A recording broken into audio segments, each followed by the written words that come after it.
Pinag-aaralan ng PhilHealth na itaas sa 5,200 pesos kada session ang halagang kanilang sasagutin sa mga pasyenteng sumasailalim sa dialysis. Ito ay doble mula sa kasalukuyang halaga na 2,600 pesos lamang kada session. Kahapon ay pinagpulungan na ito ng PhilHealth kasamang ilang miyembro ng Kamara. Ayon kay ACT-CIS Party List Representative Erwin Tulfo, tila wala namang magiging problema sa budget dahil taon-taon namang maglalabas ng budget ang Kongreso para sa nasabing ahensya. Ayon naman kay Executive Vice President at Chief Operation Officer ng PhilHealth na si Ellie Santos, target nilang masiguro na wala nang gagastusin ng mga pasyente kung sila ay magpapadialysis.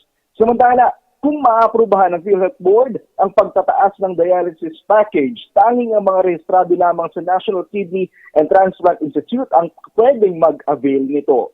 Isaiah Mirapuentes, Newsline.